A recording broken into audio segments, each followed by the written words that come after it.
മുക്കം മണാശ്ശേരി എന്ന സ്ഥലത്താണ് work start ചെയ്യാൻ പോകുക. ഇറക്കി വെച്ചിട്ടുണ്ട്. ടൂൾ ഇറക്കി വെച്ച് ഇനി വർക്ക് തുടങ്ങാൻ പോവാണ്. മോട്ടർ റിമൂവ് ആയതിനു ശേഷം ടൂൾ റിമൂവ് ചെയ്തിട്ട് മോട്ടർ പുറത്തെടുക്കും. കെട്ടിക്കൊണ്ടിരിക്കുകയാണ്. മോട്ടർ ലൂസായി ടൂൾ റിമൂവ് ചെയ്യണം.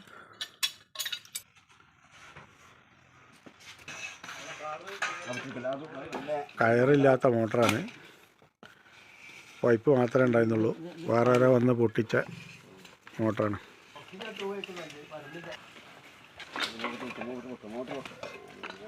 അങ്ങനെ നമ്മളെ മോട്ടർ പുറത്ത് വന്നിട്ടുണ്ട്. കയറ് ഇവിടുന്ന് പൊട്ടിപ്പോയ കയറാണ്.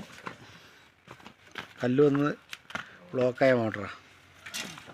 ചെമ്പമ്പി കൊടുക്കാനുള്ള പ്രശ്നം എന്താ വെച്ചാൽ ആ ഉക്കിന് ചെമ്പമ്പി ഇടാനുള്ള പ്രശ്നം വേണ്ട. ഇതുപോലെ മോട്ടറിൻ്റെ ഓസ്കോളർ പൊട്ടിക്കഴിഞ്ഞാൽ മോട്ടർ തനിയെ അങ്ങോട്ട് അടിയിൽ പോകും. മനസ്സിലായില്ലേ? അപ്പോൾ അങ്ങനെയൊക്കെ പ്രശ്നമുണ്ട്. അപ്പോൾ ആ ഉക്കിക്ക് ഒരു ചെമ്പമ്പി ഇതിൻ്റെ ഈ ഹോളിൽ നിന്ന് അങ്ങോട്ട് കെട്ടി കൊടുക്കുക കേട്ടോ.